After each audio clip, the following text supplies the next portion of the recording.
looks like it's working. Testing. It says I'm follow. Testing. Testing. Yeah. Good. All working fine. Yeah. It looks. Oh yeah, that does sound better. Is it working then? Yeah, it looks to be. Hello, says Knobster. How's it offline. going? Gonna start shortly. Well, it's not live, no. No, we're No, live, it's but live. we're gonna actually start Yeah. proper. So. No, not you, mate. I'm talking about Yeah. All right. Twitch. Okay. It So. says. Yeah. There. It's working. Okay. So how it Working. rolls Yeah. is I say the episode number, blah blah blah, and introduce myself, and then you just take it in turns, just saying who you are. So usually, like I'll say it, and then like one of the guys will just be like, "Hi, it's me, Russell. Hi, it's me, Dave." Or you can do an introduction or whatever. Yeah. It's up to you guys. It's all good. It's up to you. So Okay. you ready? Yep. Cool. It's 20 seconds now, isn't it? Okay. And a 3, and a 2, and a 1. Hello and welcome to 360 Gamercast episode 40. This is for Thursday the 22nd. Oh, fucking hell. I've gone. We'll start again. Where have you I gone, do this sometimes. And a 3, and a 2, and a 1. Hello and welcome to 360 Gamercast episode 40 for Thursday the 22nd of October 2020. I'm your host Mark Webb, gamertag Pearson ID, Steam ID, Webby360G, and joining me on this special episode is... Deadly Dubs, the deadliest man in gaming. And Russell Smith, aka Mr. Average UK. Oh, hey! Yeah, so this is a special How's it going, mate? Yeah, all good. This is a special midweek show then.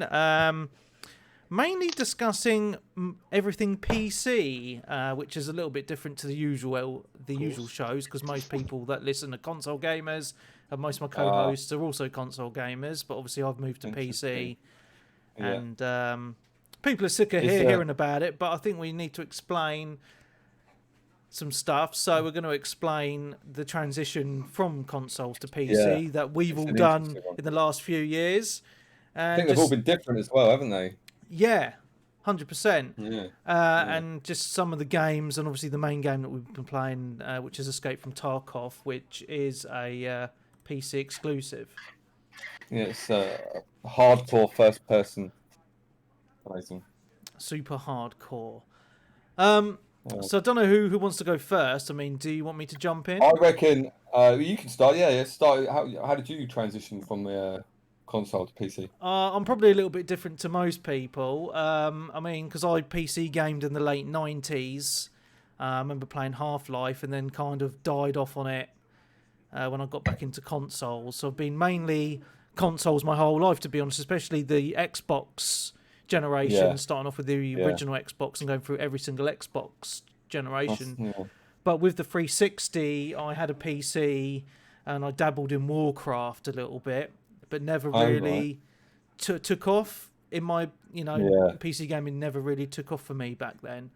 And then 2017, I was working for an IT company, and everyone I was working with was PC gamers, and they were all, doing the piss taking and explaining to me just about the PC game and then the differences, etc. So I was like, oh, you know what, I want to get into this really. Were you a bit like me and just like, I can't do the whole keyboard thing with the moving, it's going to be too difficult? Or you're like, I could do it, That's what always put me off. I mean, the main thing for me, I mean, the biggest barrier to entry for me was the initial cost, to be honest, because it's very expensive. Yeah. So I've actually built a couple of PCs in the last 3 years. So I started off quite cheap actually. Built my first PC. I cheaped out on everything I could. CPU, case. I got a that's not a good idea. Card. And I enjoyed it, to be honest. I mean, my first monitor was actually an old TV as well. So I went in really cheap. But then over time, just talking to more people, they were like, look, just get some better bits. So the first thing I did was get a decent monitor with the G-Sync, which improved things. And then I've gone through 3 graphics cards in 3 years as well. So Yeah, I'd, the biggest expense. yeah, it is. So I went for a 1060 first of all because that was quite cheap, and then from that to a 1070, and then to the 2070 Super. But one thing I do want to explain to people is, I know you can go all out and spend a lot of money on PCs, but you don't have to. You can still get a really good experience by going quite mid-range, to be quite honest. Yeah, with you don't have to spend the thousands, do you? As you say, if you can get into it entry level into PC gaming at a good spec, for not super money. So yeah, I there mean, is so It's many difficult options about it. not to do that though, isn't it? I mean, it's difficult not to spend a lot of money I because think, yeah, you especially if you're going from like the console to PC game, because your expectation is high because yeah, PC gaming is it's such a big deal. So people are like, oh, okay, I want this ray tracing technology, I want this 144 hertz or whatever, which you can't get on console at the moment. Obviously, I know ray tracing is coming soon with the new consoles, but you're never going to get 144, FPS or whatever. So yeah, I I think think it's what, hard not to spend a lot of money on PCs. But you're right, Webby. You can definitely achieve a sort of medium range PC with some good gaming experience. Definitely. I think that what a lot of people struggle with is going from like, well, look, I can buy an Xbox for X price, 300, 400 quid. Like, it's 800 quid for this PC. Like, what is it? How better is it going to be? Is it worth it? Blah, blah, blah. And I think that's why a lot of people go Yeah. for the consoles, ready-made gaming. They don't see the potential that of upgrades and with the PCs give you. You can get an entry level one and go, actually, like you said yourself, oh, actually, I went cheap, but I've now got a 2070 Super. Oh, actually, I'm going to buy the new i9 CPU. Oh, actually, you can do it step by step and build it up to a better machine. Whereas Definitely. with the console, you are stuck. This is the machine. You are not going to get any better for 7 years. So you're going to like it, or you're done, basically. And that's why they release sort of like the PS4 Pro, isn't it? Like 3 months later, or 3 years later, or whatever it was, they released that. But you are, like you said, you are committed to what they make, whereas PC you can adjust any part that you want. There's no limitations. I think when you want. I think that's what like interested me into it as well. It's like I was the same as you a bit. Like I don't want to jump the gun from it, but as I say, Dubs was the one who was the main guy for me and was like, oh, I built a PC, and I'm like, what are you doing? There's no point in that. You're like, no, I'm gonna do it, and it's just like, and then you were like, I'm gonna build my own, weren't you? And I was just like, really? Have you ever done this before? And then No. what did you do? No, How did never it go? done it What before. did you do? How did you get into PC? Well, I mean, I tell you what, it's quite funny because Webby got me into it, and then I got you into it. Yeah, and right? got me into so it. This is how we're here today. All your fault. But my wife does not know how much is on that credit card. Oh, she is. But Webby's been telling me for years to transition to PC gaming and the benefits to it. Yeah. And for me, one of the reasons that put me off doing it in the first place was having a dedicated desk area. Yeah. It's not just a console and a TV, is it? It's a whole. It's a whole area you've got to have going on, right?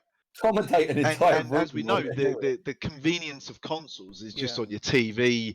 Yeah, you can just tuck it on the mantelpiece there or whatever. You don't need a desk area or a study room or whatever. Yeah. So that kind of put me off for a while. And then got the go ahead from the wife, and then did it. As always, we need the tick in the box. but I when Webby introduced me to the website PC Part Picker, right, which is fantastic, and took me a while to get used to it because you can be overwhelmed by all the parts. Like you just put GPUs in there, you're getting thousands of results, right? So you really got to kind of narrow it down. You've got to kind of have a bit of knowledge and narrow it down to what you want, So I used that, and then I kind of compared the price of what that would be with all the parts with, like, say, a ready-built one from like Overclockers or Scan or whoever else, right? and you can save a lot of money.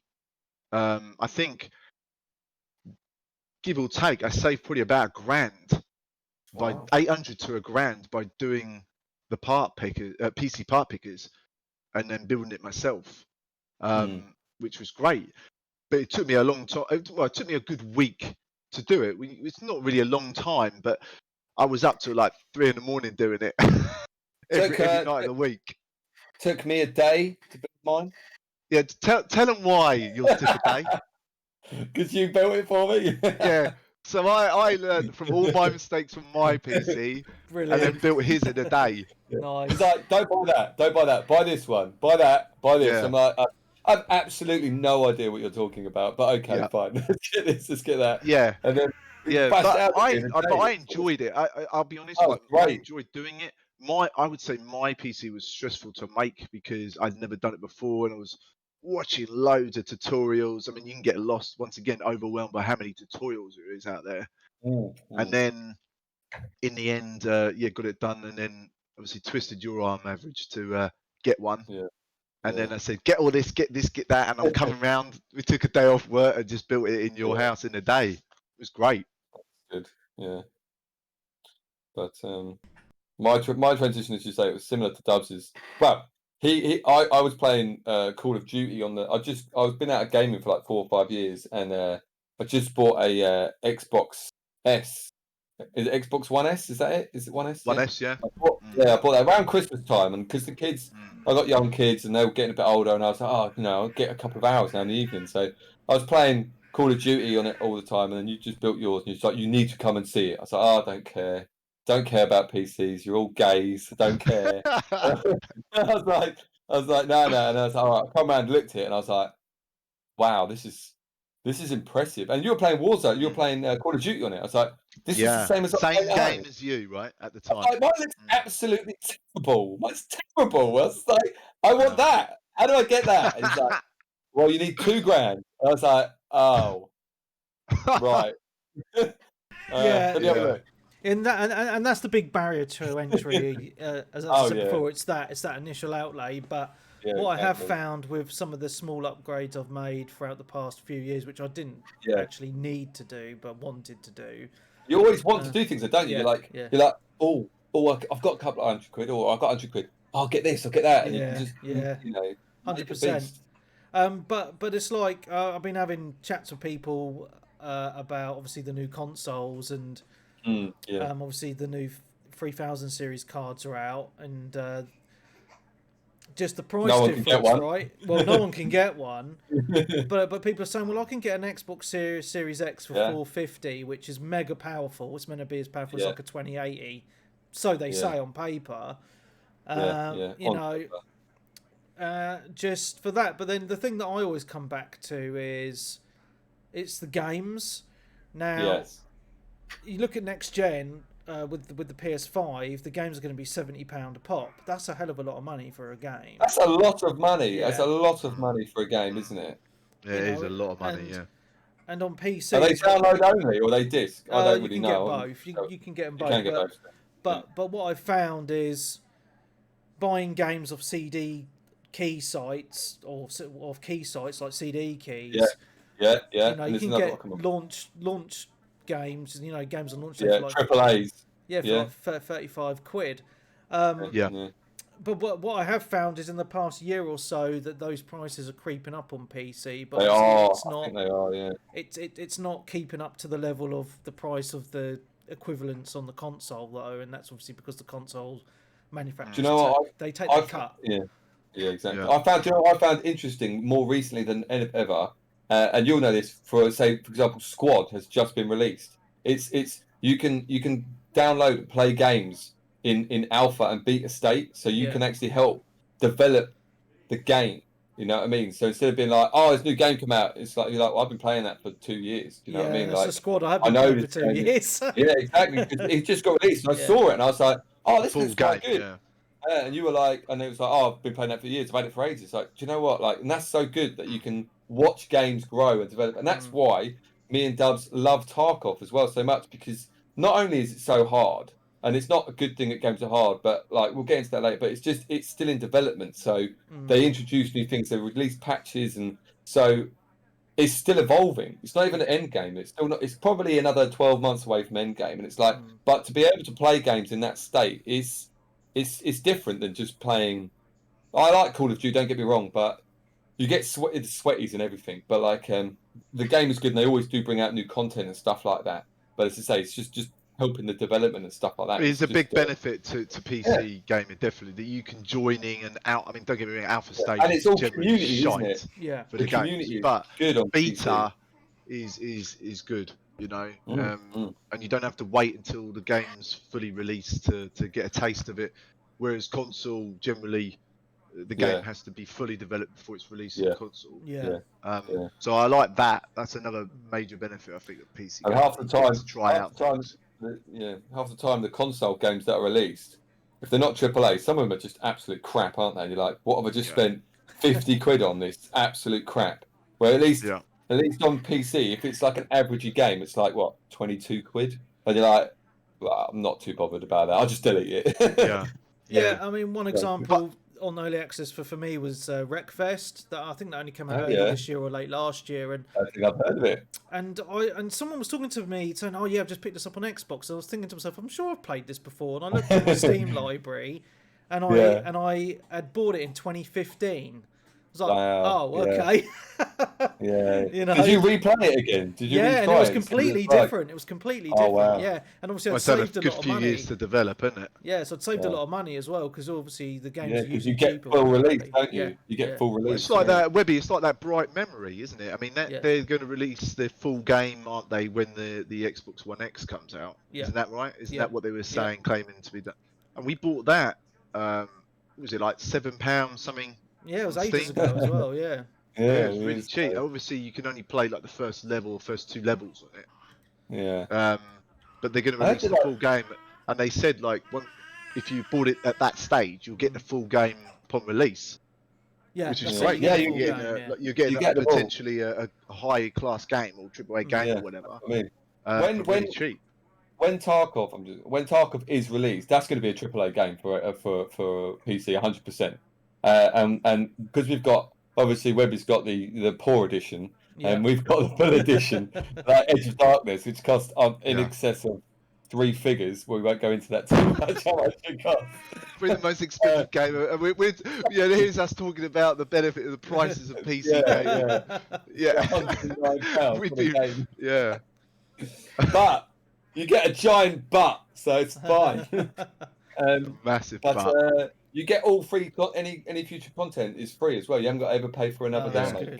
That is good. Yeah. Yeah, and that's one of the main reasons which got me big into PC gaming in the last few years was the games that you can only get on that platform. Yeah. So the big one for me was Arma 3, because I love my military games. Massive. Yeah. And I had a hell of a lot of fun on that because it's super realistic. It's got so many different vehicles. It's got different diversions as well, hasn't it? It's Arma 3 and it's like 8 or 9 different variants in it as well, isn't there? And the map is ginormous. I mean, it's absolutely insane how big it is. And you can just jump into multiplayer servers and there's people that just make their own missions and you go and do them, and the multiplayer is just insane. Really? You can make your own mission? Yeah, it's got a whole mission editor in it, but it's got things like people have dedicated jobs within the game, so only people that are a pilot can fly the planes, and tankers and all that sort of stuff. That's mad.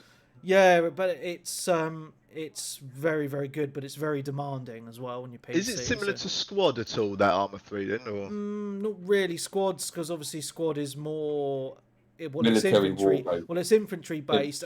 Infantry based, and it really needs communication within the game. You have to talk. Like, it's the main thing is communication, isn't it? I saw 100%. playing it, and it's got to be like, I'm over here. It's similar where you have a role to play, isn't it? Like you have a role to play. You have a commander, whatever. Yeah. And listen. But the thing I like about those sort of games is because there's another one called Hell Let Loose, which is very similar. If you're the if you're the squad leader, you have a separate chat which is just for all the other squad leaders. So then the squad leaders right. all talk to each other, and you talk tactics, and then you relay those, your squad specific tactics back to your squad. Yeah, and because I imagine it's good that they did that, because I imagine like if you've got so many voices like you're hearing and stuff, it must be very difficult to command. Yeah, but it's again, I think this is benefits of PC gaming. I don't think you could really do that as well on on consoles. Well, those games just aren't available on console, are they? No, they're not, but that's the thing. If you're into your hardcore kind of simulation games, I think that's where because you've got games like Euro Truck Simulator, for example, and America Truck massive, Simulator. Massive. Flight these... Simulator. Yeah. Even though I mean they're mega money. Yeah, I mean the new flight sims come into Series X, which is a first for a console. That is going to be demanding. It looks very realistic. I saw. I saw it on YouTube. Someone playing it, and it looked. I mean, it looked boring as fuck. But, I love it. The thing is, I love those sort of games. I prefer. I'm a head popper. I love pop heads. But I cannot be bothered. I don't have patience for that. But in terms of its looks, it looks. I mean, again, it's very demanding. But I really like it because it's one of those things. I've got a flight stick, so I can play it properly, and I just really enjoy it. It's a great game. It's one of them things where you can lose hours on it if you're just like, I want to chill out and then do it. And that's okay. The other thing with the PCs is with the flight sim and truck sim, they attract a larger array of ages as well, don't you think? Older people play games. Like Gray, isn't it your wife's granddad plays PC games? Yeah. He's a PC gamer. Didn't he come round and go, look at my new PC and you got your controller out? And he was like, what is that? You call yourself a PC gamer? You got like ripped apart by an 80-year-old for not having he's in his 80s and he made his PC. He's made his for years, and he's with it. He's with it all. He's like up to date with all the games. He's pre-ordered Cyberpunk, so he's awesome. You rarely see like an 8-year-old guy or whatever playing a console. No, you can barely see. They're like... yeah, exactly. Where's that Pornhub? I'm playing this thing called Pornhub. Access it. Google Pornhub. Yeah, but back to what Webby was saying about how much, or how high spec the the Series X is for the money. It's quite shocking, actually, what you're getting for Is it 450? Webby? Is that the standard one? I mean, that's the premium one. That's 450 is the premium one, Premium one, yeah. So I was very shocked by that price because I was predicting £600-700 for. Well, we both were, weren't we? Both. Yeah. I was expecting you've got to. There's a few things to consider with this One X. It's like, obviously they're talking about 4K 120, yeah. We all know that 4K 120 is very hard to achieve with any game, because 4K resolution is so demanding alone, and then to have them sort of frames with that, like that's something's got to budge, right? You can't. I mean, I know they got that DLSS 2.0, but I don't know if that's coming to console, is it? No, because it's AMD. That's Nvidia, isn't it? That's Nvidia's thing. So I know, but also, it's relying on HDMI 2.1 to get that, right? And as we know, I don't think there's any monitors out at the moment, or there may be one or two out there that have got HDMI 2.1. But if they are out, they're over $1,000 easy, and there's obviously TVs that are gonna need HDMI 2.1, and I'm sure they're going to be out or coming out soon, end of this year or whatever. But you're talking a lot of money to reap the benefits of the Xbox Series X here. Yeah, for the TVs. But then you got Watch Dogs coming out, and that's at 4K and 30 frames per second on the Series X. So yeah, I know. Yeah, but what I'm saying is 4K 30 was achieved on the One X.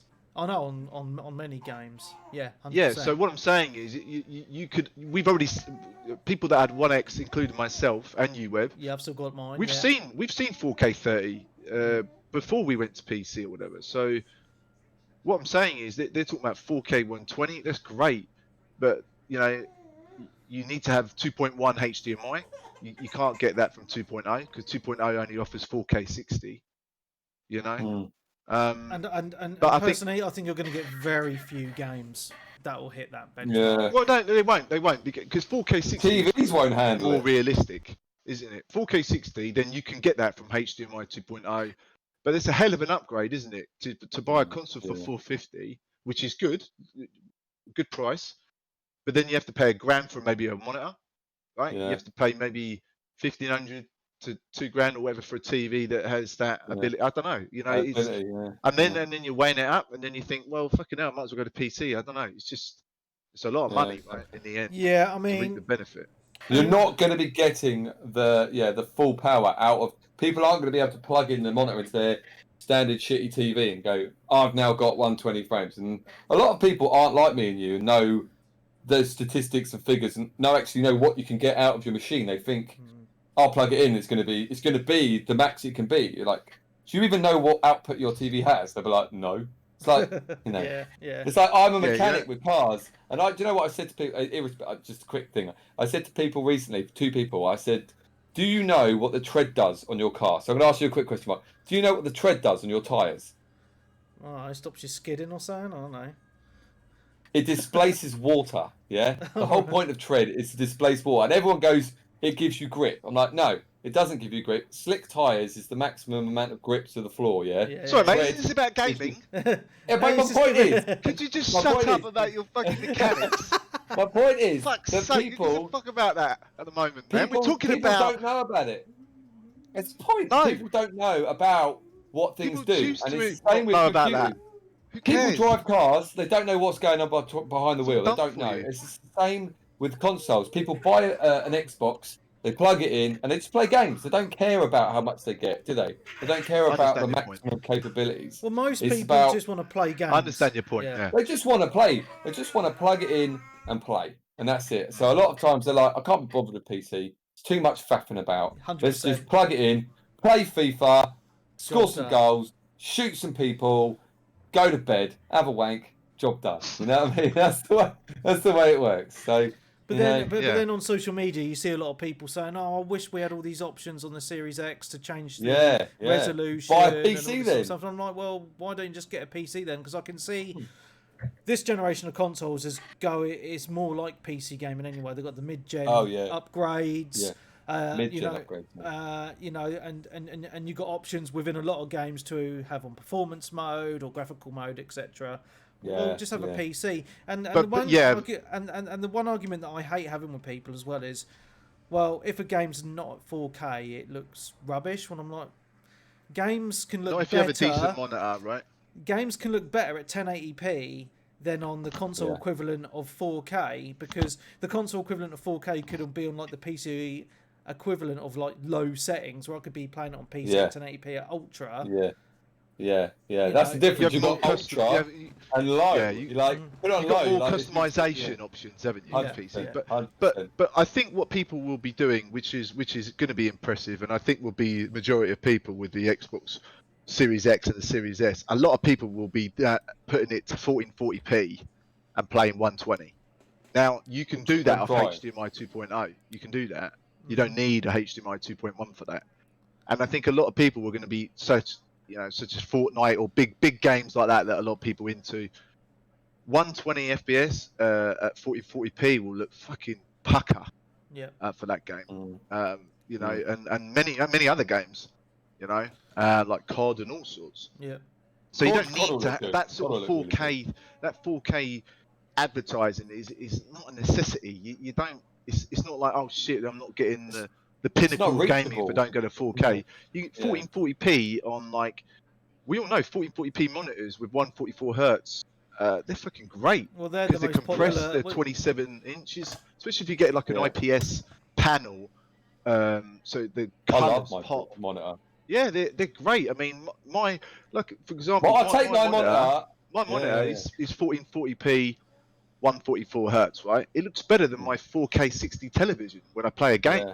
You know, I'll take my monitor. Exactly. Yeah, But I think I that's take my what monitor over my TV any day of the week to play a game on now. I've got a 65-inch Samsung in the lounge, and I've got a 32-inch monitor here, and it's like 100% I'll play on this monitor all day long. Like, it just looks so much better. Even when I was playing like COD, and that you think like COD on the console, it's massive. It's actually worse on the bigger TV than it is having better frame rate and having more dense settings on it, and like having it popping like the water in the puddles and things like that, rather than just a big, but big it's more semi blurry thing. Oh yeah. But Yeah, you're definitely. more immersed into it because you haven't got a massive screen to look at. It's all in front of you. You got your mouse and keyboard or controller, whatever, however people play PC. But the cool thing is now you can have your Xbox Series X, with a decent monitor, and have a mouse and keyboard if you want, and have that as your kind of setup at the desk. Or you can have the other way round, can't you? You can have your PC, with a controller, and then you're like, Swag. Has anyone heard of Swag? You know who Swag is? Yeah. Maybe? No? No. Swag, he's Swag FaZe, is like he's FaZe, isn't he? He's FaZe Swag, yeah. He's like the biggest COD player. He's got like 2 million Twitch followers or YouTube followers, or something like that. He plays COD. He's just been signed by FaZe. He's been PS4, and like literally, there was a video 2 days ago, and he's gone. I've done the switch. He's like, I've done it. I've gone to PC. Still on controller, but he's gone to PC. And you should watch the video. And like anyone should watch the video and be like, he's like, the difference is immense. He's like, playing on PC. He's like, it's just him. He's like, it's so much easier.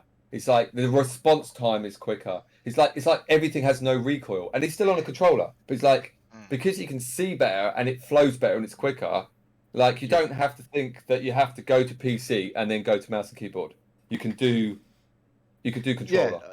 But I think what's good now is about these new consoles. I'm not saying there is a big difference between the PC and these new consoles, but it's gonna even the playing field a little bit for these cross-play games. Oh yeah. Yes. Because at the moment you've got 60 frames max on these current consoles. Yeah. I don't mean what the Series X and Series S. I'm talking about the One X and One S or whatever. And they're cross-playing with games like Apex, Fortnite, Dead by COD. Daylight. It's just come along. COD. Yeah, but I'm talking about like real quick shooters. Right? Yeah. And there's a massive difference between 120 frames and 60. Obviously, it's double, those fast games. Yeah. But there's a massive. I mean, Nvidia did a thing on YouTube. I can't remember. I think Linus Tech was doing it or something. Where he talked about like the guy was running past the crosshair in slow motion, and he compared 60 FPS, 120 or 144 and 3 or whatever the next one is from that, and the difference was massive. Yeah. So what I think is it's going to even the playing field a little bit now, because people can achieve 120 FPS on the console with 1440p, and they can cross-play more comfortably now with PC, because it's going to be almost similar areas now in terms of performance. Yeah. Do you know what I mean? 100%. Especially for shooters. Yeah, I think for shooters it'll make a really big difference for most people. But I think crossplay has been one of the main reasons which has managed to keep me going with the Xbox community as well. Because we've been playing a lot of Call of Duty crossplay, a lot of Rocket League, and I'm not, I don't get enough time these days to pump loads of hours into Call of Duty like I used to. So I'm always getting killed by console gamers anyway.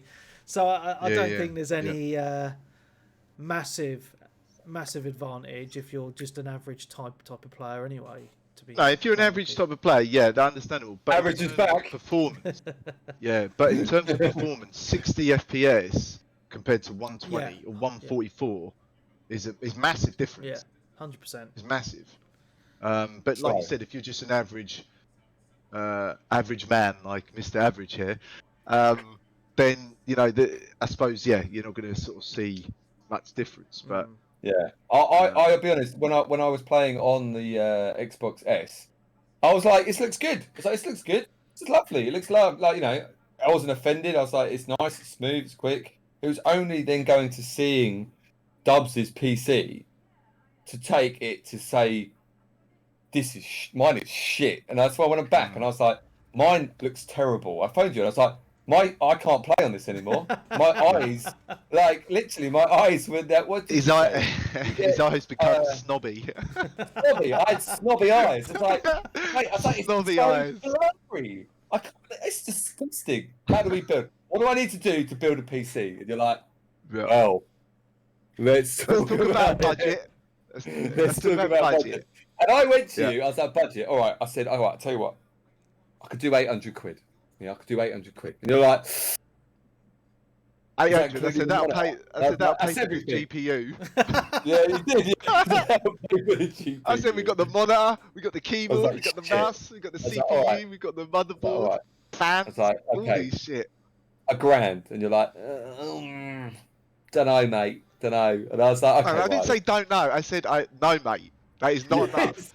Like I said, don't call me back unless you're serious about this. You got to remember, like, I know you got a lot of listeners. Like, so me and Dubs, we're all 36. We're all middle aged, not middle aged, but we've all got money. We've all got a decent job, or we've all average earning men. money. We're average men of an age where, like, I'm not earning 200 quid a week. I can put some money in. I admit, I'm not gonna lie. I put it all on a credit card. And I thought, you know what? $2,000 on a credit card over 2 years is 120 quid a month, something like that. And I was like, it was 80 quid a month, and I was like, I could do that. I could have. It's not going to break the bank. You know what I mean? I'll pay that off. I haven't paid it off. I paid off like 200 quid in 8 months. We'll worry about that when it comes to it. The point is, I've got a kick-ass PC, which is overpowered for what I need now. But when I get the new card, which will be, let's be honest, my birthday in June next year, I'll probably get the new card. You should be able to get one then. Yeah, I think they'll be available. Hopefully, I've got the CPU still. What is it? I've got an i9. Brilliant. Yeah. No, you got an i7. You got 9700K. Yeah, that's fine. 9700K. 9700 is brilliant. Yeah. I've got the bigger wattage. Yeah, you got an 850 watt. PCU, 850p. Dave said, look, PSU, overdo it, buy everything. So when you need to buy the next thing, you haven't got to go, shit, I need to buy this. Future-proof then a little bit. We've done it all. Yeah. I wonder if this will work. Let's have a look. Oh, it's not going to work. It's not going to work, is it? Looks like you're in the Twilight Zone, mate. No. Yeah, it's because it's got video broadcast. You can't see it because you've got the broadcast on. But yeah, as I say, it's great. And the greatest thing about PC gaming, let's talk about this now. Escape from Tarkov. Go on then. Yeah. Escape from Tarkov. We and Dubs, when we started playing computer, we're like, let's try a different game. Yeah. So we got, what was it? Hunt Showdown. That was Played good. it, Webby? I like Hunt Showdown. That's a great game. It's good. Hunt Showdown lasted for about 3 weeks. 3 weeks. Yeah. We played it a lot. We're like, it's good. It's a bit weird, but it's good, but pretty hardcore. Unique as well, wasn't it? Unique. We like the. Yeah, it was good. The zombie, it was all right. And then I bought, was it Insurgency? Yeah. Oh, yeah, Insurgency Sandstorm. Yeah, that's brilliant as well. Yeah. Again, it was okay. Wasn't what we were looking for. Dubs bought GTFO. I got GTFO. I was like, mate, I'm not doing it. Like, it's too many. And he goes to me, Russ, we've just got to buy Tarkov. And I was like, no, mate, it's too hard. It's too hard. Like, I watch videos, and even Dr. Disrespect and Shroud are like, where are you? What's going on? Who's that? Is that you? I was just like, mate, they can't play it. What chance have I got to play it? I'm average at best. Like, and then it's like, no, actually, I said to you, didn't I? I was like, I've bought it. I said we're going to work our way up to it. Yeah. We got to work our way up to it. It was on sale, and I went, Dubs, it's on sale. It's like, we're going to get it. I said, I've bought it. It's like, you bought it? I was like, bought it. It's like, I'm buying it. Then we bought it. And then you're different because you've come in knowing players. When you go into that game, not knowing where you are, what you're doing, it's the scariest feeling you've ever come across. Well, it's bad enough because you don't have an in-game map or anything. You don't know where the hell you're going. Listen, as human beings, we fear the unknown, right? Yeah. That game throws you in a world of unknown. You know, it literally, you're surrounded by, you don't know anything. The only way you get good at that game is by putting in hours, and that's the only physical way you can get good at that game. I think I'm clocked 1,000 hours in it, but that's not gameplay. I mean, not being funny. I leave my computer. I work for myself as well. I'd say 90% of that's probably him on his inventory sorting it out. Yeah, 100%. I leave it on for 8 hours, and I come and go. I'm like, oh, quickly have a raid, and then go out again. The thing is, what's unique about Escape from Tarkov? Obviously, Hunt Showdown had a similar idea in terms of when you die, you got lose extraction points. Yes. You know, you've got tasks to do. The theme is different, as we know. We've all played, didn't we? It's set just for people who are listening. It's set in like Western style guns, isn't it? Like Hunt Showdown. Yeah. So it's kind of old-fashioned guns, isn't it? A bit like Red Dead Redemption type of guns. Yeah, isn't it? like that. Yeah.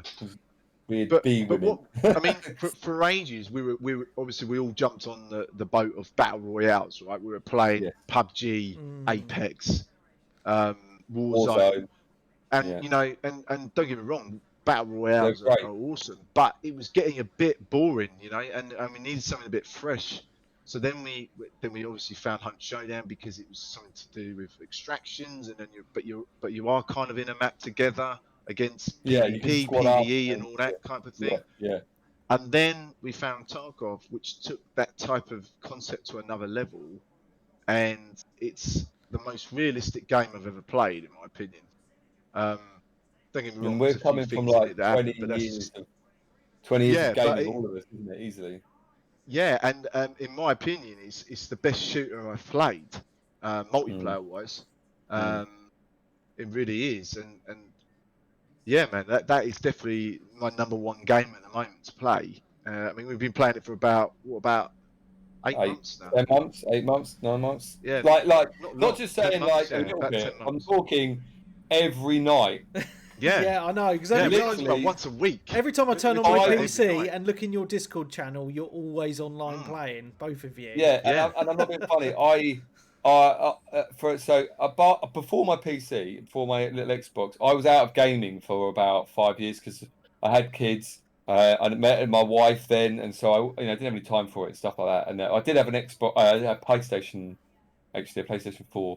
And then I hadn't spoken to Dubs for 3 or 4 years. We lost contact a little bit and stuff like that. And then we got back into it again. And as I say, I've literally played, I've had discussions with my wife about this game, about how it takes over my life, and she wrote me an email saying she did honestly wrote me an email saying, I know you like it, and but it's like when it's coming into family life, like literally when I first started playing it, the kids were watching telly. Disclose. This is something you meant to reveal online. She's not watching, and I was like, the kids would be playing or watching telly, and I'd quickly come in, play raid, and then she'd be like, "What are you doing?" I'm like, "I'm literally 2 minutes. I'm just about to extract," like all the time. And then, that was in the early days, and now it's 9 months later, and I still go to bed thinking about it, and then I wake up in the morning. It's bad, but if you look at the community of Tarkov, everybody is the same. Everyone absolutely despises the game to death, but still plays it. They can't stop playing it. They cannot stop playing. They're like, I absolutely hate Tarkov, but I can't stop playing it, and that's how the game is. I think if everyone had a pound or a penny for every time they said, "I'm never playing this game again," we all be fucking millionaires. All the Tarkov players are millionaires, because I tell you, when you have a bad night on that game, you're like, "Fuck this! I'm uninstalling it. I'm wasting my time." And then the next day, I'm like, I know what the problem was. I was using the wrong ammunition. This time, I'm changing from BP to BT. And then you play it again. And you just keep playing it. And it's that kind of game that just grasps you. It's very daunting for new players, though. I mean, the thing that really frustrates me with the game, I mean, I'm level 9. I've been playing it for ages. I'm level 9. It's almost at the flea market. Well done, Webb. The thing that you've had literally 4 Sherpas every game you've gone into it. You've had people going, run this way, do this, pick this up. We've even changed your nappy for you during. Yeah, literally. Has to be do you done. know what we call you? We call you Mr. Casual. I am Mr. Casual. Mr. Casual's coming in. Yes. Mr. Casual. Game. Oh. Yeah, but sorry, how many times have you asked us, Webb? How do you change weapon? How do you reload? right. The thing that's very frustrating. For fuck's sake, Webb. Let me finish. Is customizing your weapon is a pain in the ass because it's like you can't just whack a scope on. No, but you haven't got the flea market, you. Because I'm not level 10. But when you get it, it's a whole new game, mate, and you can make some insane bloody tasks. Okay, I will try. But the other thing is, it's buying a weapon. Oh, which person sells the clips for this weapon? Who sells the bullets? Which bullets do I freaking get? Yeah, it's just, flea market. It's just that's what I said about how realistic this game is. Inventory management simulator. Yeah, well, basically, but that's what they say. It's not just a first-person shooter, is it? It's like an RPG first-person shooter. Not so much RPG, I don't know, but like you do spend half your time in your inventory, like sorting out stuff, buying things, modern weapons, doing your hideout. You haven't even touched on your hideout. You haven't even unlocked it yet. Oh, I've unlocked it, but I've not done anything. Not touched it, exactly. But that's because you're just getting raped. But it is frustrating because you'll spend like half an hour sorting out your guy, getting him all kitted out, and then you get in the game and you don't even pop one bullet off and you're dead. But you're talking. Imagine spending half an hour doing up a meta gun, having class 5, having the best armor on, having all the stuff, and that still happens. All the time. You're like, it just got headshotted. From where? I don't know. I've literally. What's even worse is you spend half an hour prepping your gun, your armor, your bullets, everything. Like, and you look good, and you're ready. You're ready to pop heads, and then you go into labs and you get killed by a fucking hacker. That is what dice are ending, mate. I tell you, that game seriously has got some problems with hackers. Yeah, no, it does have it. They have. But they are dealing with it. They are dealing with it. They've banned 100,000 hackers already. Wow. Yeah, they're doing well with it. I know, but it is. Do you know what, Boydie? Do you know about this game, right? But the actual real money market of this game is huge. Like people buying rubles, like it's like 20. I think it's $15 for a million rubles. So that's what they're trying to sort out the hacking with as well, because people are like selling. Because that's why when you open and lock the flea market, there's a fee you get per item you sell to try and counteract it. But the real money sales of the game are absolutely astronomical. Like I don't know if it runs into the millions and stuff like that. But that's what I mean. This game isn't even released. It's still a beta, when it does, it's going to be AAA, 100%, and it's going to be. I mean, what worries me a little bit when I bought the game was it's not available on a launcher like Steam. You have to buy it separate. That worried me. And the game is Russian. It's made by Russians. Yeah, that worried me. They've got my details now. Yeah, no, I know. It's every person who buys the game's worry. Is like, I was like, why isn't it on Steam? And you're like, you've got to use your own launcher. But it's Russian. Yeah, I know. Is it safe? I don't know, but I'm getting it anyway. All right, let's do it. but Nikita, the guy that made Tarkov, he's a genius, mate. When it comes to games, I mean, he is on it. And I mean, I think Pestily was talking about a while ago in one of his interviews. Just to let you know, Pestily's the top streamer on Twitch. It's like, Tarkov. He's number one Tarkov streamer. He's almost like a representative of Tarkov, almost, isn't he? Yeah. He literally has Nikita's telephone number. He's got the lead dev's number. Nikita wants to get this game finished, doesn't he? So he can move on. Yeah. But the plans he's got for this game, I mean, it's nothing confirmed yet, but they are talking about an open world aspect to this, right? And I think that will change the game, where you visit the dealers physically. You know, inside the game.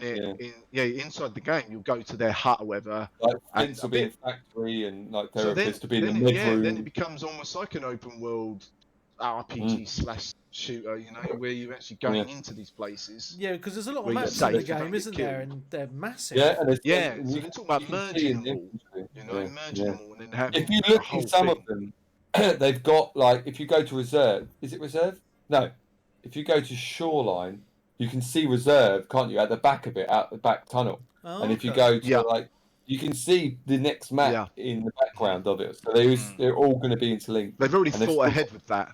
Yeah. That's Yeah. cool. That is very It's cool. going to be more than what it is right now. It's going to be good. But it's still, and they said we want it to be hard. It's not going to be an easy game. If you want an easy game, don't play the game. And that's just Another thing I want to point out as well quickly. I know we're really on Tarkov at the moment, but is that just sort of when I go off Tarkov, if I play another shooter like COD or Apex, it makes me because my eyes and my reactions have been used to a very realistic shooter. I find the COD games and the Apex just, I don't know, difficult to play. Like, not difficult to play in terms of how to perform, move around. but I find it annoying that it's so easy to kill people. Like in terms of like it's auto aim or not auto aim, but it's kind of like I mean, COD's got the hitboxes. Yeah, do you know what I mean? Yeah, the hitboxes. Like, that's what I mean. It's so easy to kill. I've killed them. Yeah, and it's almost like you don't need loads of skill to be like to just kill someone. Yeah. And you can come away from like 20 kills or whatever easily. Yeah. You know, you've got to admit that when you kill a player in Tarkov, how satisfied are you? It is more satisfying because you haven't to be more than any other shooter. There's no other shooter that you feel more satisfied about killing a player and taking his shit. Yeah, it is cool when you're looting them.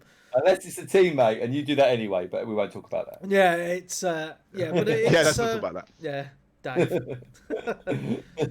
but yeah, I like it. But the thing that I really like about it is there's a little bit of tactics in it as well. It's not just run and gun. You need to know where your squad is, don't you? Yeah, but because there's no marker above your squad mates' heads, so team killing does happen quite easily in the game. Yeah, I did it earlier.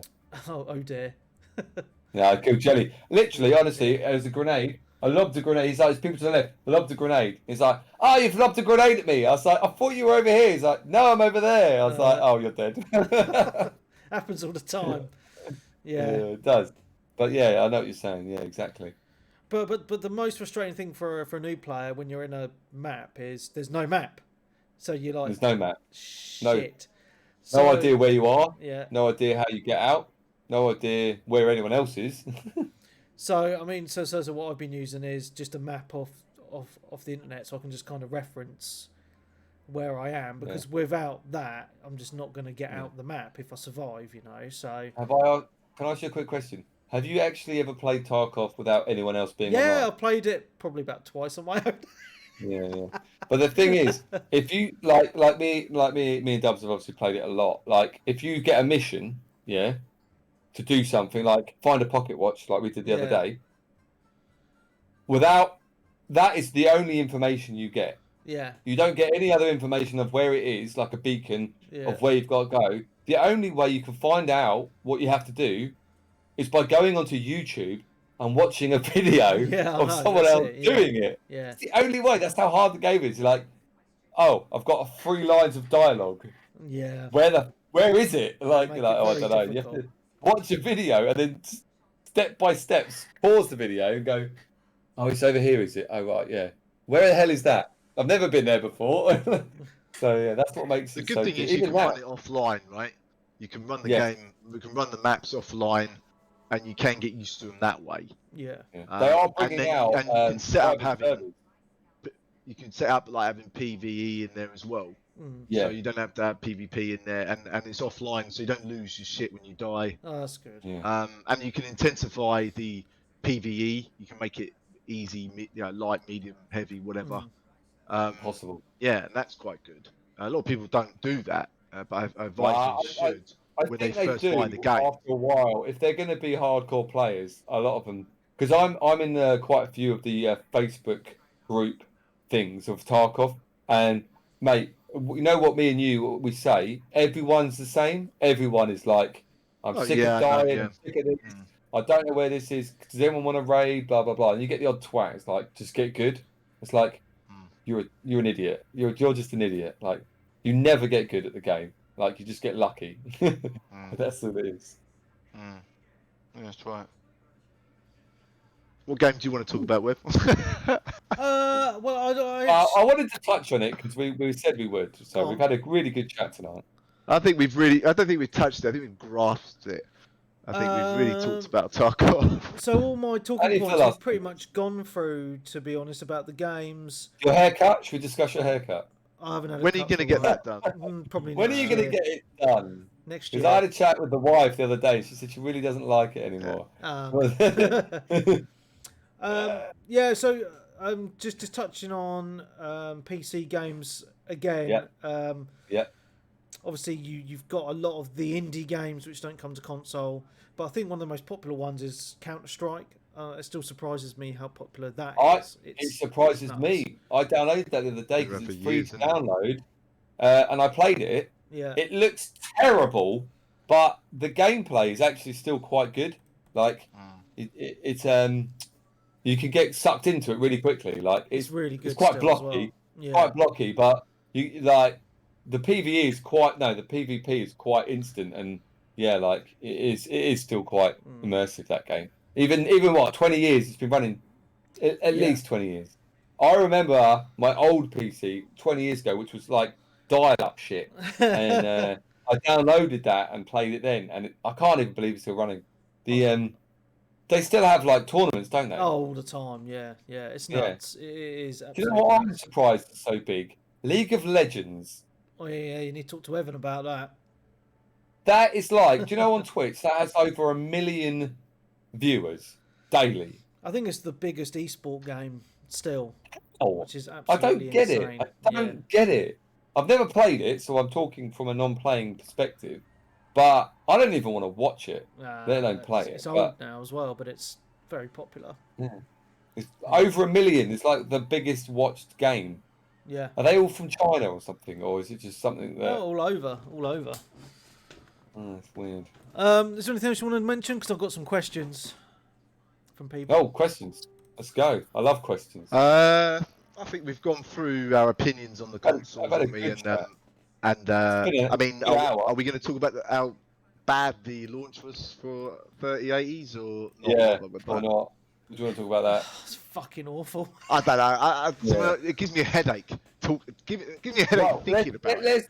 The thing is, though, if you've got a podcast on the go and most of them are console gamers, we've got to discuss the fact that all the new consoles got released, or announced, and they look good. And then obviously PC have gone, new cards. Boom. Gonna absolutely piss all over the consoles. Absolutely piss all over them. Except no one can fucking have one because we haven't made enough. Well, it really made me laugh because when they were showing the specs of especially the Series X, and then and then they were saying, "Oh, it's on comparison to a 2080," and I was like, "No way." Yeah, that's what I was like. I was like, no way. Because that's better than my card. Yeah, because the 20 series cards were quite expensive. Yeah. And then when they announced the 3000 series cards, and they were actually very reasonably priced. Yeah. I mean, you can get a 3070 when it launches at the end of the month for $450, same price as a Series X. That's and it's like nearly double the power of a Series X. That's bargain. You know, so it just made me laugh, like, because people are like, oh yeah, these new consoles are going to kill PCs, and then Nvidia comes out and he's like, no, double. Well, they're going to kill the current ones, but we're doing next gen as well. Yeah. Well, they're not going to kill the current ones. They're not the 2080s and the 2070s are almost the equivalents. You know, they're the equivalent of the next gen console. Yeah, and that's our current. It's a great card. But the thing is, with Nvidia or whatever, and AMD, or they release cards every 18 months, every 2 years, a couple of years or so. Every couple of years, right? And consoles release their new upgraded version, like we're talking about the PS4, PS4 Pro, every 3-4 years. Yeah, it's sort of like mid-gen, isn't it? Mid-gen, like 3 years later, and then 7 years later they're really. Yeah. I mean, fucking, that's a long time to wait. Whereas with Nvidia, like every 18 months, you can upgrade to like. And we must admit that the jump between the 2080 and the 3080 is so significant. Oh, it's massive. You know, and they haven't done that in years, have they? To be that significantly different. Yeah. And it makes you think, what the fuck's the 48 is going to be like? But is it going to be didn't we like all think that? You Didn't know, we I all mean, think that it's with going the to be nuts. PS2? And you know, every time PS2 to PS3, you're like, how can they make it any better? And then all of a sudden they've just done something, and it's just. But then It with has to be a console ceiling, gens, but it the doesn't. jumps becoming less. Well, it's becoming less if you look at the graphical quality of the games. On what consoles? Yeah, so if you look at the games like from 360 to Xbox One, you know, a lot of the games are remasters. Even now, and all they've done is HD them up. And then you look at the Xbox One X to the Series X. Again, that jump in graphical quality of games is becoming smaller. So what they're aiming for now is more of is better performance. Yeah. So I mean, the jump between 20 series cards and 30 series cards is quite big. Compared to the usual jump, so probably the 30 to 40 series will be smaller.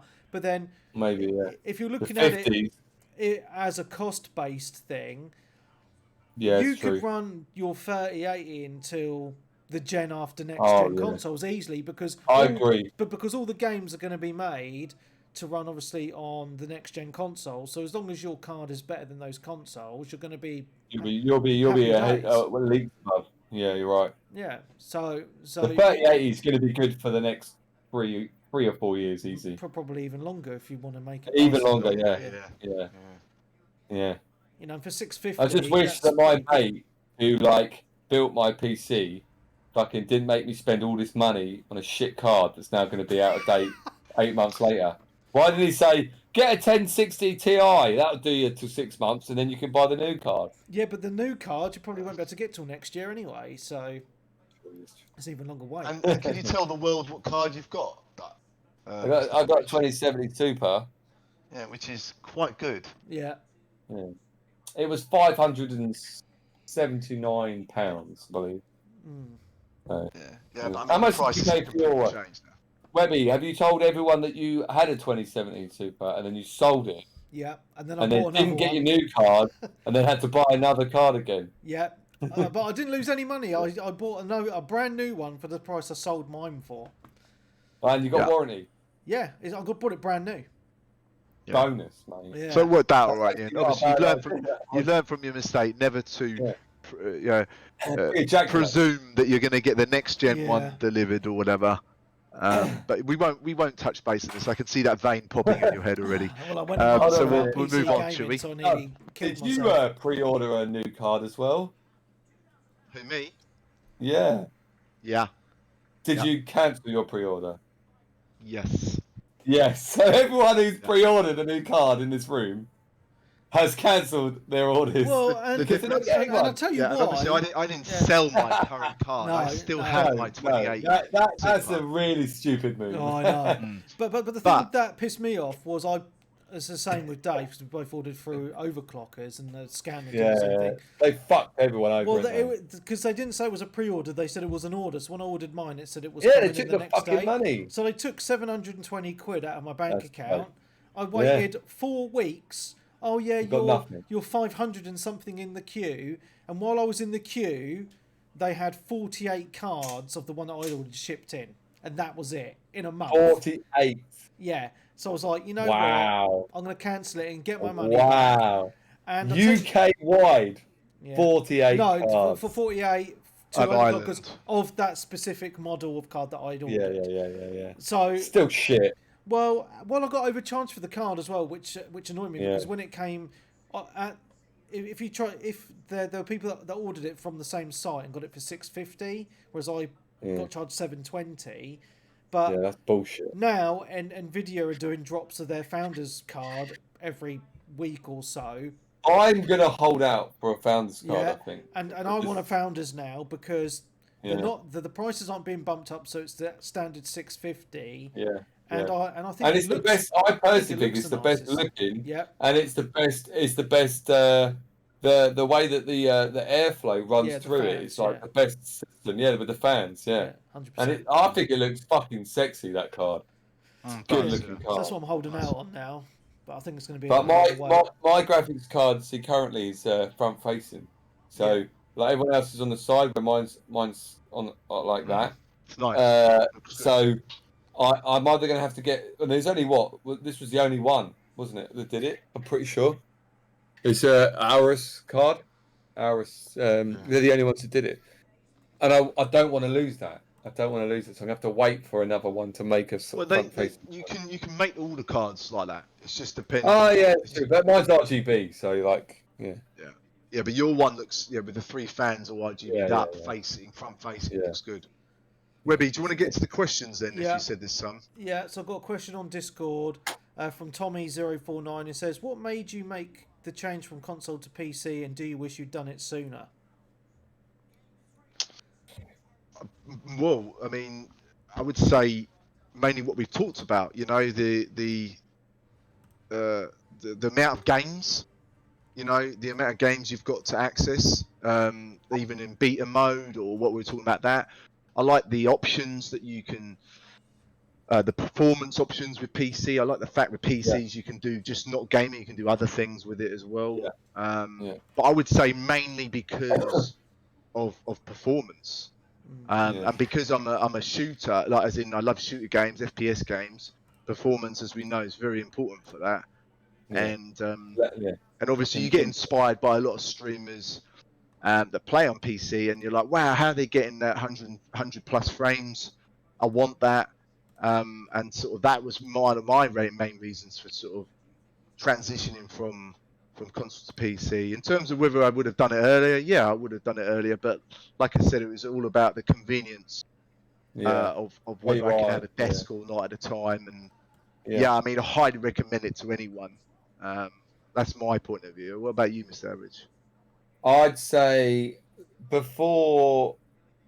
The main reason why I went to from console to PC was the appearance, like the amount of detail and depth.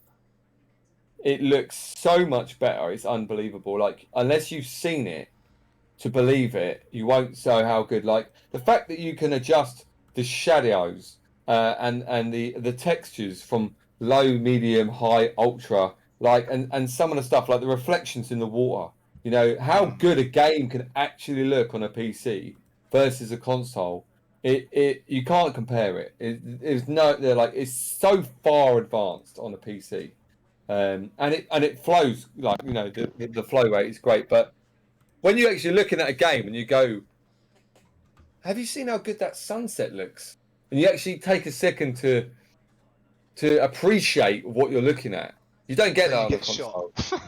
No, I just mean, like, not necessarily in Tarkov, but even when I was playing Call of Duty or like any other game, like like Dead Standing. Was it Death?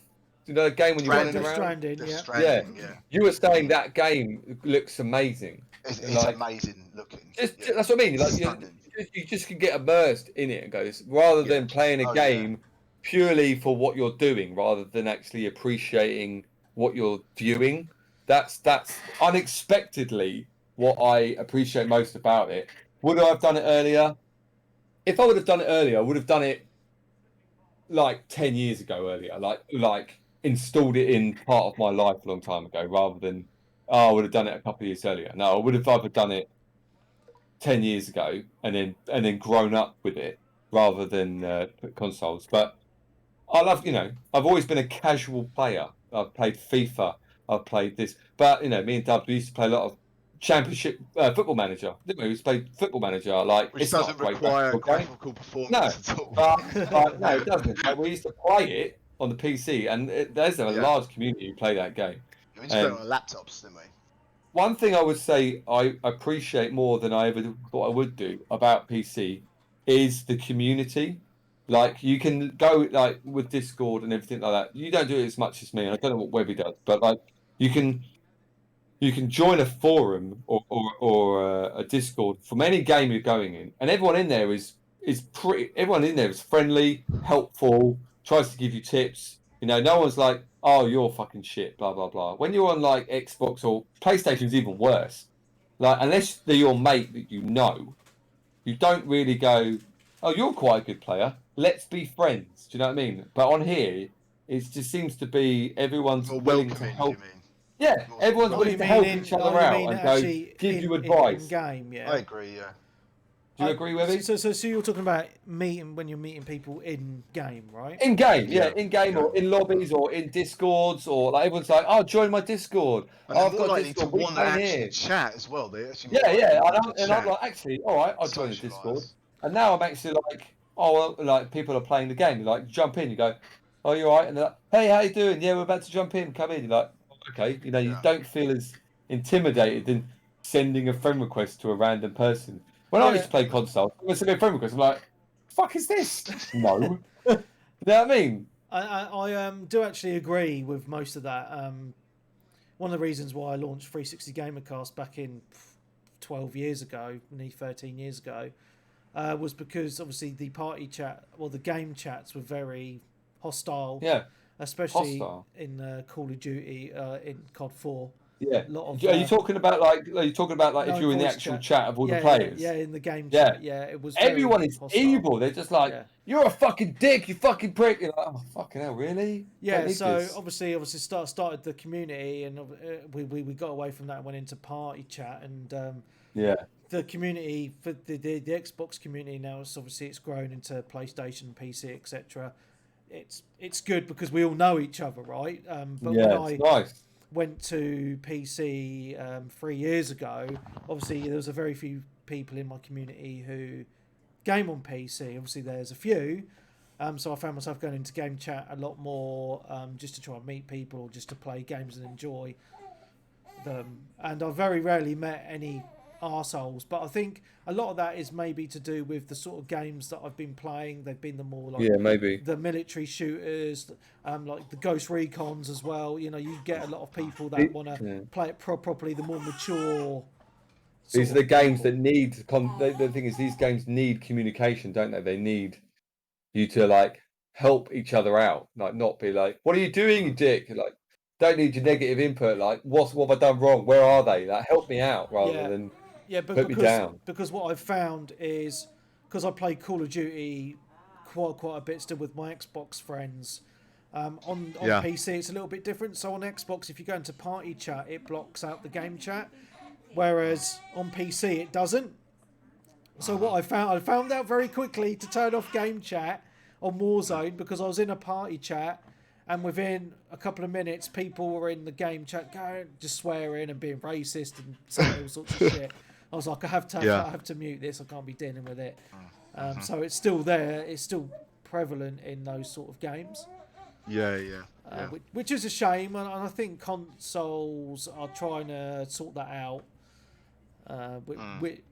Which is good. They have less options, though, don't they? That's the thing with consoles. They have less options in terms of that type of thing. With PC, you think all this software is made on PCs, isn't it? Yeah. So it's kind of easier to integrate that into PCs than it is consoles. But like I said, I think the new consoles are going to be quite special for the console gamers. So yeah, I think they're going to be good. But just talking about Discord, I think Discord's one of the best things to come out in the last few years, because it is. Yeah. Before Discord, I mean, we've got a Twitter presence, but our Facebook group's always been very popular. We've got over 500 people in there.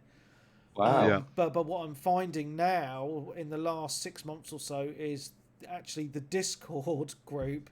It's got less people in it, but it's more active than the Facebook group. Discord is more PC, in my opinion. It's more interactive as a whole, really. It's more interactive, and it's more friendly, because what I find with Facebook is there's a lot of people trying to troll on there or just be dicks. They hide behind the keyboard, don't they? And then they just fuck off. But whereas on our Discord group, everyone just seems to be more friendly and wanted to play games and stuff. Yeah, it's good. Any more questions, Webby, on there? Or? Yeah, I'm just gonna have a look on Facebook. So Nicky Wilson, one of our residents, he says he spent £1,500 on a PC to run Doom 3 and Half-Life 2 on recommended settings in 2004. By 2006, I was struggling to hit even minimum required specs on most games. It would have cost another $2,000 to make a PC capable of running games on Ultra. Why was it so expensive? And it seems even more expensive now. $1,400 for a graphics card. Fuck off. Well, I Well, mean, you're talking. you wouldn't spend 1,400 quid on a graphics card now. Well, you can. I mean, I've got two people I know of in my community who've bought 3090s. Yeah, I'm not saying you can't, but I'm saying you don't need to get up to settings. 100%, you don't need to. So by Nvidia's releasing a 30 range, Well, we were talking about how range, long that will take. The 70s. You've got the 3080 for 650, and the 3070. That's going to give you. It's going to give you a long time. It's going to future-proof you for ages. Let's be honest. We're all of a period of we know, right? 2004 was 16 years ago, and computer technology in itself over the last 16 years has evolved so much that it's nowhere near as expensive now as it was then. Like, how much did he say he spent? How much did he say he spent back in what? 1,500. 2004. 1,500 when? 2004. Yeah. 2004. And then two years later, his PC was pretty much obsolete. But then, I think what people. So if you spent £1,500 now, but if you spent £1,500 to £2,000 on PC Part Picker or whatever, and built it yourself, I'm not saying. Even if you bought a pre-built. Yeah, it would last you a lot longer. Yeah, but I mean it's going to last longer than 2 years, right? Nowadays, like Mr. Average was saying about how technology's evolved so quick, they perform so. The longevity of these cards is great. I mean, Materio's been using his 1080 for however long he's had it for. Oh yeah, I know and people he's running are running games at a high ones. level. Yeah, I know people who are running 1060s, and they're like, it's still brilliant. Like, do you know what I mean? Whether you were running a 1060 on your laptop and you were running games on there, right? Yeah, it's fine. I think it was a time zone. Like 2004 was obviously a point of time where the leaps were so big, 100%. so quickly that a 2-year period you've gone, actually, fuck, we could do this. Shit, actually, no, we could do this. We could do this, but this is going to cost you another $2,000. But this is actually really good. Where what you've bought isn't that great. Do you know what I mean? And that's just unfortunate in that retrospect of it all. Yeah, I think PC gaming which now. Is 16 years ago. I mean, look at the TV you could have bought 16 years ago. You would have, if you got a flat screen 16 years ago, you're looking at 1,500 quid. You know, and then 2009, you pick up the same flat screen 4 years later for a quarter of the price. So I think it's just technology advances from the period. Well, when you think of the mid-2000s, we're at the how peak fast now. I mean, technology in the mid-2000s was moving very fast. It was very so fast. You know, so fast. You look at consoles, you look at social media, you look at everything. It just went through the roof, mate. And now it's skyrocketed. And now it's kind of slowed down. Yeah, it's kind of plateauing a bit, isn't it? So I've got a screaming child in the background. I can hear. Having a nappy change, she doesn't like it. No, who does? Who does? I have mine done on the regular. I don't like it either. Yeah. Especially during Tarkov sessions. Tarkov, yes. Yeah. So PCs now you could spend say if you spent $2,000, that would last you. That's what I did ages. 8 months ago, and I have no concerns that that's going to last me. Not even $2,000. 3 years. 1,500. $2,000.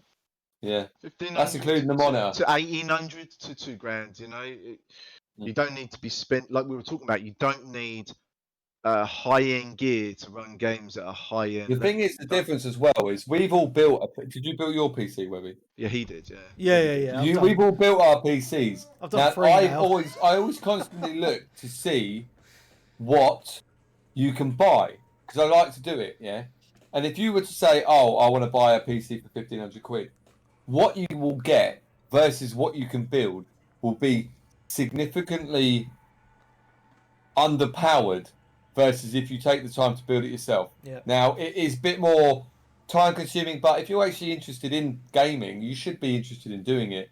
But what you can build versus what you get pre-built is you know, I'd say at least 500 or 600 quid more expensive than what you would do. I'll reinforce that point. So my spec on my PC, I spent about 1,900 on it. Right, this is excluding the monitor. Right, okay. So this is just on the tower, all the parts inside it. Okay. Now, if you were to buy one on Corsair do a PC called Corsair One, I think it's called. Something like that. Webby, is that what it's called? Corsair 1? I think it is. I don't know anything about They have a certain range of towers. Right. Yeah? I was looking at it before I built mine, so yeah, it's and I think it's 1. I think it's called Corsair 1 or something. And to get the same spec that what I've got, and it had less RAM, it had 16 to 32. You were looking at $3,000 plus. That's nuts. Yeah. So you're talking like a grand saving there, over a grand 50%, saving there. 50%. And you're paying for a name. I mean, Corsair is very good, but you're And you have paying a lot for of them to Corsair build components. that, where you're like, you could just buy a tower for like £100 and put all the shit in there, you know, and you don't have to spend $3,000, $3,500. But I mean, I agree with that average completely. You know, you just the amount that you get for your money if you build it. And so it took you a week to build yours the first time, but when we built mine, I had literally never seen a motherboard in my life. I had never seen a motherboard. I'd never seen a CPU. I ordered it all off Amazon. It all shit got delivered, and I was like, "What the fuck is this?" And then Dubs came around and we built it, and I was like, "Actually, it's not that I'm a mechanic by trade, obviously for like 20 years, so I know cars, ECUs, I know how it all works, like with wiring and stuff. And it's pretty simple. You put A and B, and then it works. It's like a jigsaw puzzle. And really, it is. It's plug connect. It's a lot easier now, isn't it? Than it used to be. And I know some of it is about routings and stuff like that, but like you said, videos. If you give yourself a week, you'll have it built, and all you need to know the basics: motherboard, CPU, cooling system, GPU, case. That's it, and fans, and that's it. And a PSU to actually power it. And a PSU. Yeah, all right. We've got a few components. I built it. There's no power. Why? Why is there power? Buy it for £3,250.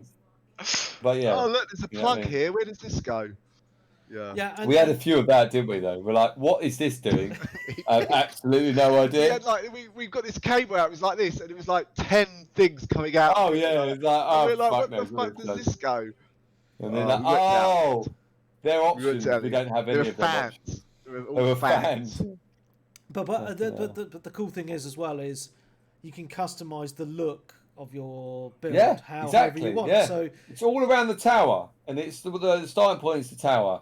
And then you build from there. So I went with an open face front with an RGB. Can you show yours off that? Yes, the turn is. Mine. You have to turn your NVGR. You have to turn your broadcast. Yeah, you have to do it on. Here we go. There you go. Yeah, nice. Yeah. So this is mine. Yeah. So this is my graphics card, obviously here. That's why I say it's got a front facing. We've got a water cooled. AIO there, it's obviously behind there. We've got 32 gig of RAM. We've got another outlet there. We've got 3 fans down the front, which all change, color coordination from it all. But again, I say it's all around the case. This is what I wanted, Got that down there. You've got extra storage and stuff down here. But it's nice. It's all about the case. And I went for a Lian Li, didn't I? And it was Leah. It's a really good case. As I say, Dubs went for a different one. He said get this one, and I was like, no, I want a different case. I want to have some individuality about it all. Makes sense. But yeah, that's why I wanted. But the one thing I wanted more than anything was the graphics card to be front facing. Yeah. With the thing, and we found, haven't we, a little bit like the air cooling on my system is crazy cool. Like having it facing that way. It runs so cool. But again, this is a different thing. If you wanted to build one, you better have your light. You've got a mini tower, a massive tower, no RGB, full RGB, whatever you like. And that's the thing. If you buy a PS4, if you buy a PS5 or an Xbox, you get the same thing every other person's got. You get a bit? If that works. I don't know if that's worked or not. See a bit. The camera's off, isn't it? Yeah, your camera's off. Yeah. I just turned the background off in video, Dubs. That's all I did.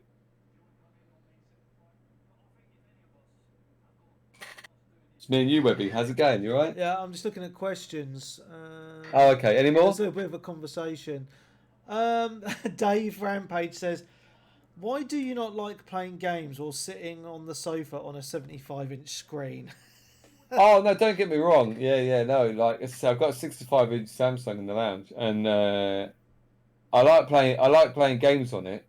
But what I like more about is the immersiveness of a PC, in the sense of when you're playing the game with the headphones on, sitting here, like you feel like you're in it, don't you? You feel like it's more submersive than sitting in your lounge. Like if I'm playing FIFA, for example, I would probably rather play that on the big telly because it's a big football pitch, you know, this and that, blah blah blah. It depends on the game, but as I say, for the sake of Tarkov and other first-person shooters, where you have to be, and they're all hardcore shooters in the sense that there's no HUD, there's no aim assist, there's no body armor. Well, there is body armor, but there's no like extra armor.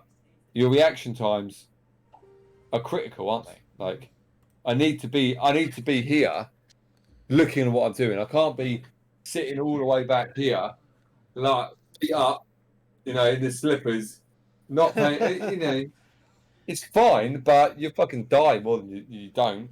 Yeah. Also, another thing to point out is performance. Like the performance that you get on a TV is nowhere near significant or as good. The picture quality. The picture quality is nowhere near as good. The frame rate's nowhere near as good. And so just the input. It's just not the input's. It's not really a big issue because it's to say there is no real lag. I think a lot of it's down to personal preference, to be honest. I mean, I chop and change between both. I mean, I mostly game on the PC these days, but just very recently I've been enjoying some PlayStation 4 exclusive games. And I'm annoyed that I haven't got to play Last of Us 2. Okay, I want to play enough. That. I mean, because I've been playing Ghost of Tsushima very recently, and it's just quite nice just to sit on the sofa, feet up, and play a game. Chill. So I do like to do both. I mean, I still play my Xbox every so often. But is that a single player game? Yeah, just single player games. I don't really play anything online on console anymore. But no, that's the difference. Yeah, single player games are good on the TV because you're not under any pressure. Yeah, you can just relax. Anything competitive, realistically, you want to sit in a chair and actually do well at. Yeah, and I think for me as well is it's just quite nice to have a dedicated gaming area as well. So yeah, 100%. So don't come in that door. So the family can watch whatever they want on the TV. Are you in the baby change room then? No, I'm in the front room. So my missus is just behind me. Actually, just watching TV. I mean, my missus is a gamer anyway, so I could just jump on the TV whenever I want anyway, to be quite honest. Yeah. It's not going to complain too much. But it's quite nice because she can do whatever she wants with the TV and I can have my corner and game. I think it also depends what type of gamer you are. You know, like if you're a gamer that just wants to play, single player games, or even wants to play COD on like a 65-inch screen, but isn't that bothered about really being overly competitive with it or whatever. Gaming. Just like it looks good, it looks fine, you know. But I think if you want that sort of more higher performance, you want the edge. A bit more. You want to give yourself that edge. On a desk, you've got a monitor there, and you can really get involved. Like Average was saying, if you sit back and put your feet up, you can't really kind of zone in or hone in your into that game as much as you could. But like I said, it all depends on what game it is and what type of player you are. Yeah, so exactly. I think both are catered. Both ways or methods are both catered for everyone. You know, it's just depends. As I say, a lot of people are single player games, in the sense of a lot of people who play FIFA really only play FIFA, or other games of the set genre, should we say? Like, or if you play Tomb Raiders and stuff like that, then I'll be honest. If you were to play Tomb Raider on your 65-inch TV, and go, I've always played Tomb Raiders on my 65-inch TV. It looks lovely, blah blah. If I said to you, okay, I'm gonna download that on my PC, come and have a look at it on here, 100% they'll be like, that looks so much better on your monitor than it does on that TV. You know what I mean? Because it's expanded. It's on 1080. Or it's on whatever. It's like, that looks better. You can't. There's no denying. Yeah. another thing is like if you had a mate round and you wanted to play FIFA, right? You wouldn't find it difficult to both sit at a desk. Yeah, exactly. Get a dining chair. Like that guy was saying, got a 65-inch screen, and you want to play FIFA with like 4 buddies or 3 buddies, or whatever. Perfect, right? It's a perfect setup, perfect layout for that kind of gaming. Like I said, depends on what type of game you're playing and what type of player you want. Yeah. If you're kind of like us, obviously we play all sorts of games, but mainly shooters. I'm on my own at this desk. I haven't got my mate with me here or my mate there. I'm online with my friends, so I can be like there on a desk, a designated area. But like I said, both methods are good. But if you're going to talk about performance and stuff, you go to a monitor every time. 100%. Next question. I think that's it actually, because people weren't very interested in PCs. My wife had a question. Go on then. She said, "Oh, so you're getting a new card next year, are you?" And I said, "Oh, you listen to only that because he can't get it this year." Yeah, only because they're unavailable currently. Yeah, because no one can get one at all. Yeah, it's annoying. But a good chat. That's the end. Wrap it up then. Edit it as you will. That is it. But that is it. Thank you for having me. It's been a pleasure. Us, we'll do it again if you want. Anytime you like. Yeah. It's always been good. Cool. So that's the end of the show, everyone. Thank you very much for listening. You can find us on Patreon, patreon.com/360gamercast. Visit the website 360gamercast.com, Twitter, Facebook, Discord, the usual places. So from me, Mark Webb, Gamertag, PissMD, Steam ID, Webby, 360G. If you ever wanna come in on a raid with me and Mr. Average, what would be the best way to go on Discord? WR1 Gaming? Is that what our Discord's called, Mr. Average, or what? I'm trying to think. Idea. You've got no idea. So professional. I got no idea. We're trying to build a community too, but it's. That's all right. I'll put a link in the show notes for this episode. It's fine. WR1 something. We are one. All 3 words. That's. Don't worry, I'll put a link in the notes for you. It's fine. You put a link in. Yeah. And then obviously, if you want to. Do you want to follow me, Mr. Average UK on Twitch, or Mr. Average UK on Facebook Gaming? Yeah, and Dirty Dubs on Twitch as well, but unfortunately the E is a 3 on Deadly, so it's a bit annoying, but that's the way to find me on Twitch as well. Awesome. Yeah, so cool. So from everyone here, thank you very much. We will see you next week. Goodbye. Yeah, bye. Nice. Done. Recording finished. Finished the recording. That was a good old chat there. Good old chat there. I enjoyed it. I like talking. I thought it was good. It was fun. That was very fun. Sorry about taking 2 pisses. I needed a wee. If you need a pee, you need a pee, you know. It's all good. So Webby, if we put our names on your, how do you how do you do it?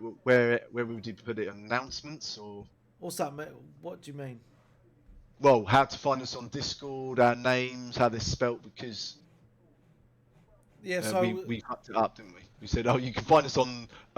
So when the podcast is uploaded onto the hosting service, I always do a blurb about the show. Yeah. And then I have a load of links underneath, so then I'll add a link to your Discord within those links. And then you can also add a link in on the Discord page as well if you like. I don't have on the announcements. Yeah, you can put it on the announcements or on the. Yeah, do it on the announcements. It's fine. Yeah, that's cool. Yeah. What do you want me to do on the do you want to do it or? No, if you want to do it, it's fine. That saves me a job. I have no idea. So hang on. So we're doing it in announcements on my page. Sorry? On my Discord channel. This is an announcement channel. Yeah, I don't know what's going on here. Why is my Streamlabs going all weird?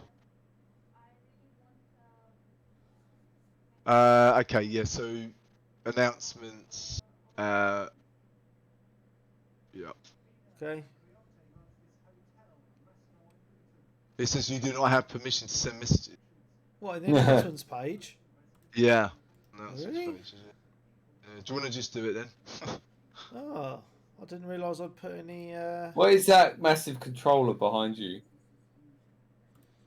Oh, on the radiator. It's a plushie thing. Oh, is it just like the thingy for your neck? Yeah. Oh, right. Pillow. Mega Drive controller. There's a Mega Drive one. But if you put We Are One then for the Discord. Yeah.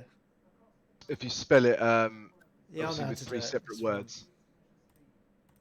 And obviously Deadly Dubs, and on Twitch it's with a 3, unfortunately. I'll have to fucking change that at some point. Oh my god, I got an M1 back and it is literally black. They took literally everything. They took the front grip, they took the pistol grip, they took the tube, the back grip, and the compensator. So Webby, what did you think of that? Did you think it was alright? Yeah, it's good. Yeah. It was. Or do you reckon we'll do some more? Depends on what people think. Depends on how he feels. We can always do one. Fuck him. Well, let me just change my headset a minute, alright? Yeah. I'm just going for a piss. Do you normally do it on your own then, Webb, or you normally got people in?